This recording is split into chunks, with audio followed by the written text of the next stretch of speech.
Génesis capítulo 15, versículo 13 al 14, dice la Biblia: entonces Jehová dijo a Abraham: ten por cierto que tu descendencia morará en tierra ajena y será esclava allí y será oprimida 400 años.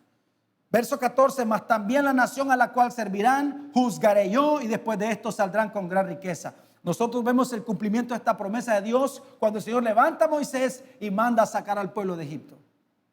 Mira el verso, Éxodo capítulo 12, versículo 41 dice: y pasados los 430 años, en el mismo día, todas las huestes de Jehová salieron de la tierra de Egipto. ¿En cumplimiento de qué? De la promesa que el Señor le hizo a Abraham, que serían oprimidos por 400 años, pero que luego el Señor los sacaría y él mismo iba a castigar a la nación que había esclavizado a su pueblo. Isaías capítulo 7, versículo 14: por tanto el Señor mismo dará señal, he aquí la virgen concebirá y dará a luz un hijo y llamará su nombre Emmanuel. Vemos nosotros el cumplimiento de esta profecía en el nacimiento del Señor cientos de años después. Y mire Josué 21, 45. Hay una cantidad impresionante de versículos que podríamos encontrar nosotros en la Biblia acerca de las promesas hechas por Dios y el cumplimiento de sus promesas. Oiga Josué 21, 45. No faltó palabra de todas las buenas promesas que Jehová había hecho a la casa de Israel, toda se cumplió. ¿Cuál fue la promesa del Señor? Yo los voy a llevar a ustedes a una tierra que fluye leche y miel. Y Josué fue el encargado de repartir la tierra. Todas las tribus de Israel recibieron la tierra por heredad. No faltó ni una sola de las promesas del Señor. Y a pesar de toda la infidelidad de Israel, fueron infieles, fueron desleales, fueron idólatras, murmuraron contra Dios, pero la promesa del Señor se cumplió. ¿Por qué? Porque es que no tiene nada que ver con nosotros, tiene que ver todo con Él. Porque Él es un Dios fiel. Entonces Dios nunca ha faltado ni nunca faltará ninguna de sus promesas. Cada una de ellas tendrá su cumplimiento, como lo hemos visto a través de las Escrituras. Ellas encierran miles de años de promesas hechas y de promesas cumplidas. Hay algunas que todavía no se han cumplido, pero es cuestión de tiempo para que sean una realidad, porque lo que Dios ha dicho lo cumplirá. Amén. Números 23, 19 dice: Dios no es ser humano para que mienta o cambie de opinión. ¿Acaso Él no hace lo que dice o no cumple lo que promete? ¿Oyó eso?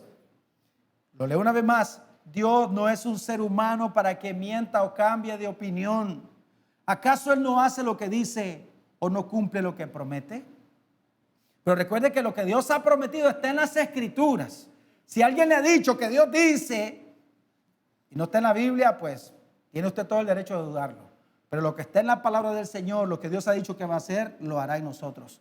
Dice el apóstol Pablo: estando persuadidos totalmente de esto, que el que comenzó en vosotros la buena obra, la va a perfeccionar hasta el día de Cristo. Esa es una promesa tremenda de Dios. Y por eso somos quebrantados muchas veces, porque el Señor nos está perfeccionando. Amén, hermanos. Entonces Dios es verdad. Sus promesas son seguras. Aunque haya muchas veces en las cuales es difícil confiar por causa de las circunstancias. Porque a veces las circunstancias se ponen difíciles. Amén. A veces la cosa se pone complicada. La noche se ve muy oscura. Por eso cuando nosotros vemos de esa manera, revisemos las Escrituras y nos daremos cuenta que Dios nunca ha fallado a aquellos que confían en Él y en su bendita palabra. Ahora, entendemos que el trabajo de Satanás es hacernos dudar de la fidelidad de Dios, es hacernos dudar de su veracidad. Por eso es que usted y yo, al igual que Jesús, debemos decirle constantemente a nuestro enemigo: escrito está. Recuerde que nosotros debemos de guardar su palabra en nuestro corazón. El apóstol Pablo dijo: la palabra de Cristo more abundantemente en vuestros corazones, para que cuando seamos tentados por nuestro enemigo a ser incrédulos, a olvidarnos de la palabra del Señor, podamos ir a su palabra y llenar nuestro corazón de su palabra y decir: escrito está, el Señor está conmigo todos los días. Entonces la respuesta a todas las circunstancias adversas de esta vida, a las mentiras de Satanás, a las tentaciones de nuestra carne y a la influencia de este mundo, siempre será la palabra del Señor. Porque sus promesas son fieles, porque Dios es verdad y sus promesas son fieles. Amén. Necesitamos conocer. Conoce pues que Jehová tu Dios es Dios, Dios fiel. Hermanos, muchas veces nosotros pecamos terriblemente contra el Señor porque dudamos de su fidelidad. Porque le atribuimos despropósito a Dios. Eso lo que dice es que tenemos un tremendo desconocimiento de Dios. Necesitamos nosotros conocer al Dios fiel. Porque si nosotros conocemos al Dios fiel, entonces no habrá manera que nosotros le atribuyamos al Señor algún despropósito en nuestra vida. Jamás usted se va a encontrar diciendo, Señor, ¿por qué me pasa esto a mí? No, porque usted conoce, usted sabe que su Dios es fiel. Usted sabe que su Dios es digno de confianza y que todo lo que pasa en su vida tiene una razón de ser. Dice el salmista, o dice el escritor de Salmo 119, conozco, Señor, que todos tus juicios son justos y que conforme a tu fidelidad me afligiste.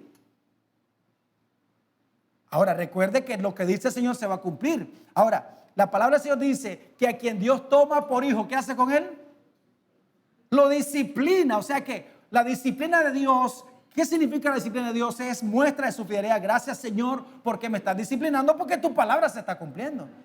Porque si yo cometo pecados, si vivo alejado del Señor, si tengo una doble vida y nada pasa, entonces significa que yo no soy hijo, soy bastardo. Eso es lo que dice Hebreos. Si Dios a ustedes no los trata como hijos, entonces es porque no son hijos, es porque son bastardos. Y hay gente que peca y hace cosas malas y se alegra porque no pasa nada. No, mejor póngase triste porque quizás no es hijo, quizás es bastardo. Dice la que Dios nos disciplina para volvernos a su santidad. Por lo tanto, la disciplina de Dios es muestra de su fidelidad, porque Él ha comenzado una buena obra en nosotros y la va a perfeccionar hasta el día de Cristo. Gracias, Señor, por mis aflicciones, dirá siempre alguien que conoce al Dios fiel. El que no lo conoce será como Israel y se va a meter en sus tiendas a murmurar del Señor. Porque Dios nos aborrece, por eso nos trajo aquí, para que nuestros hijos se mueran. Imagínense qué terrible es. Salmo 106, 24 al 25 dice, pero aborrecieron la tierra deseable, no creyeron a su palabra, antes murmuraron en sus tiendas y no oyeron la voz de Jehová. Esa fue la actitud del pueblo de Israel. Aborrecieron la tierra deseable, no creyeron a su palabra, antes murmuraron en sus tiendas y no oyeron la voz de Jehová. El pueblo de Israel, por el desconocimiento de la fidelidad de Dios, su vida fue una vida de murmuración. El Señor le dice, 10 veces han murmurado contra mí. O sea, no una vez, 10 veces. Y esa era la cuenta que llevaba hasta ese momento el Señor.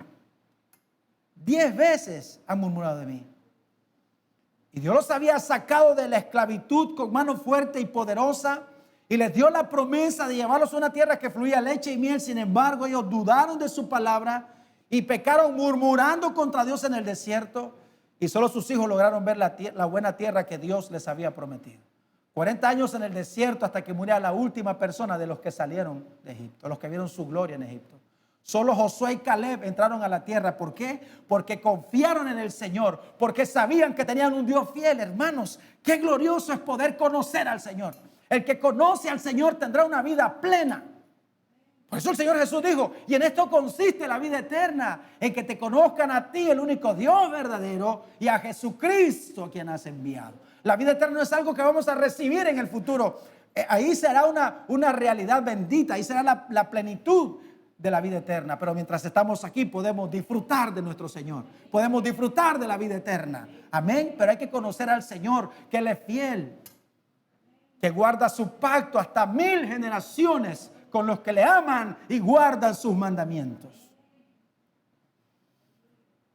Por eso es que el apóstol Pablo, hermanos, escribe y trae una advertencia de parte de Dios para nosotros en 1 Corintios capítulo 10, versículo 7 hasta el versículo 11.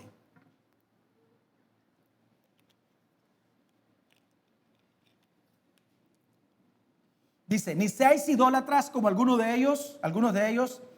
Según está escrito, se sentó el pueblo a comer y a beber, se levantó a jugar. Aquí está hablando del apóstol de cuando Moisés subió al monte y ellos dijeron, bueno, ya Moisés no bajó del monte. Y le dijeron, Aarón, haznos dioses. Y le hicieron un becerro. Y Aarón dijo, Israel, aquí están los dioses que los sacaron de Egipto. Y comenzaron, hicieron cosas terribles. Comenzaron a emborracharse y a hacer cosas terribles. Verso 8 dice, ni forniquemos como algunos de ellos fornicaron y cayeron en un día 23,000.